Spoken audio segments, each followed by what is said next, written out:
Let's talk a little bit about the game plan this week against this team. You know, I know it's a little different for you. You're used to having some film and being able to study, as all really good coaches are. So, how are you preparing this week? First on the offensive side of the ball. Well, what we agreed to do is exchange formations, which I've never done before. That's an odd one, but they're going to line up in the I formation and the 3-3 stack defense. But really, you know, there's only so many things you can do out of the I formation. They're going to probably run ISO and toss. We believe fullback dive and then option. So we prepared for it, you know, just like we would any team. Kind of threw together kind of a base offense, and then you know, really we've looked well. We've looked, you know, pretty good against Matt Meadows. The option, you know, it's hard to cover. You're one man short, but we're going to play it a little bit differently. I'm not going to release that information, but it's going to be a little different. And back in my days at Indiana State, we used to do this as a change-up to mess with people. I think it's going to work out great in this deal. But defensively, you know, I think we're going to have to fly the ball. I think the short field is going to help us. You know, I guess you know, not as wide. Right.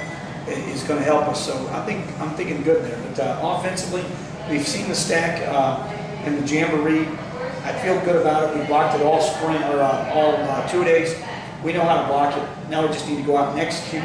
The only thing that kind of bothers me is our passing game is mostly out routes. Well, there's not you're missing about 7 yards on each side of the ball. The out route might not quite be there. We're going to have to do some things to, you know, kind of create, you know, a little bit different looks for us. Right. And create some space on the edges. And you know, then again, when you got, you know, speed can definitely can overcome a lot of things, you know, like a narrower field. So it sounds like Fuad's really off to a great start this year. And I know, you know, with confidence-wise, it gives him a lot of confidence because he's never had to carry the load. He's not like a junior coming in here that carried a huge load for you offensively last year. Had a good year for us as a defensive back, but Absolutely. This is hopefully part of a big building process for him where we get a district play. He's just flying. I'm hoping so. We've got 5 tune-up games for that, and if he stays on this pace, which I got to believe that defense we saw was probably one of the better ones we're going to see, he's going to have a great year. That's really good news, and I'm excited for him. I know you told me that he's worked really hard, and no one really probably deserves it any more than him. Absolutely. He's really a quiet leader and has set a good example for the team and for the school, so we're real proud of him. No question. And Coach Powers, I'm assuming, talking about the defense, he feels pretty good about last week's performance. And anyone individually you want to point out first on the defensive side of the ball that seemed like they really made some strides and impressed you last week for us? You know, Jonathan Tanksley, we had to play in the defensive end a little bit at times, and he was a little out of place, but he has a good move. You know, this is probably a stretch, you know, and hopefully Jonathan's head won't swell. But he kind of is like the Dominican suit. You know what I mean? When your D tackle or nose tackle leads you in tackles, you know what I mean? You're doing something. Right. 8.5 tackles, and you know, he just plays hard. Number one, and number two, he's just gonna keep. He has good technique. He's going to keep good technique, but he obviously doesn't quit. No. Anybody from the defensive line position making one tackle just doesn't quit on the play. You know, there's a lot of times, like, you know, they had a fullback kind of run over a couple guys and about broke it, and there's Jonathan. Yeah. You know, so he has a good motor, good technique, and he's smart, and you know, he really did a great job. And then over on the offensive side of the ball, anyone last week that really kind of surprised you and you're really encouraged about, you know, going forward that maybe didn't have the 200-yard game, but you see a lot of progress out of you know, next week? Brad McIntyre and Robert Stewart both played very well. You know, they're very undersized linemen. You know, Brad's probably about 5'8". He's probably more like 165. It says 180, but he's about 165. And then Robert Stewart's about 6'2", 190 maybe. And they just play with a lot of heart, a lot of technique, and they've got good feet.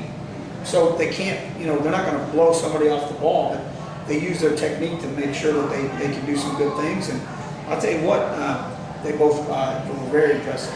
Right.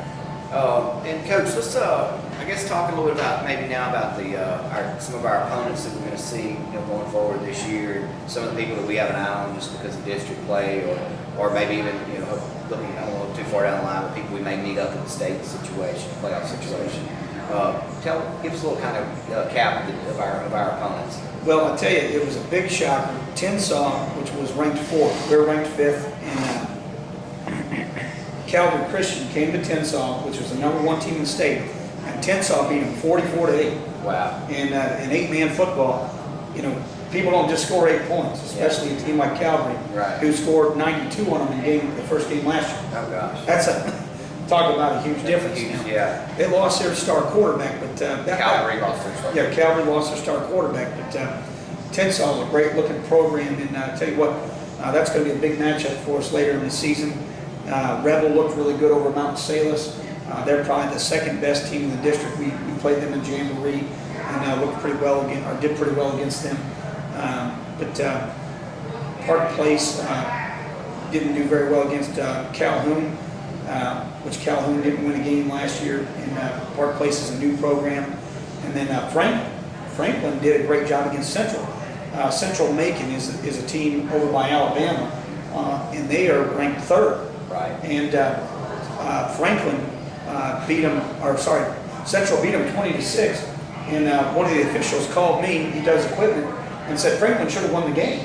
Really? Yeah, 20-6. And Yeah. Franklin fumbled twice inside the 10, and then had another, didn't make a 4th down conversion inside the 10. And he said, that's it, and they would have won. Yeah. So that I'll tell you, the district was really impressive, and boy, that Tensaw is going to be a tough game. But yeah. I think it's gonna be a great year. And we do have them a little later in the season, so that gives us time to kind of gel. Absolutely. And I was wondering, I'm sure you put a lot of thought into this, and it didn't strike me until I really started looking at some of the scores of these games.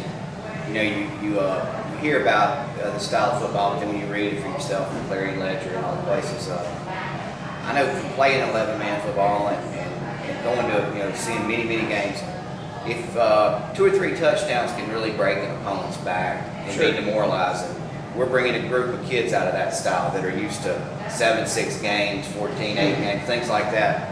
But what I realized about this is you get down 21-0, or you get down 35-7 or 14.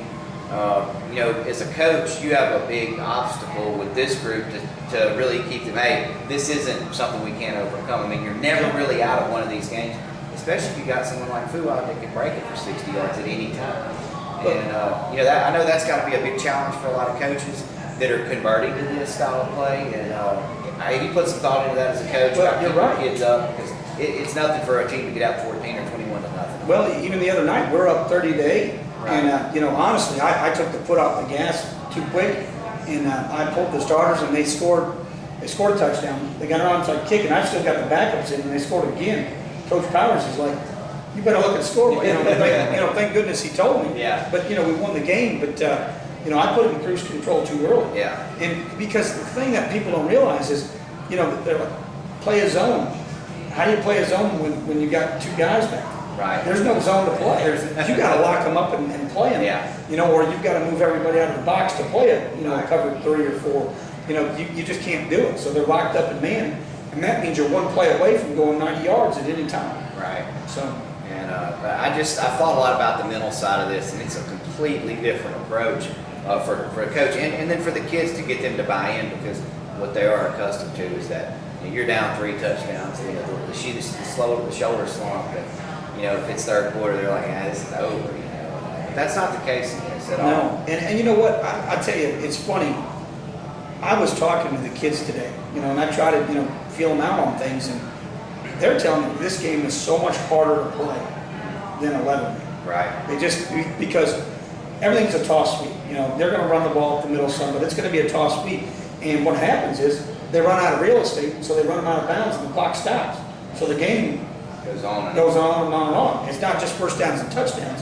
And I'm telling you, they when we talk about playing the game, they know we got to run sprints. Yeah.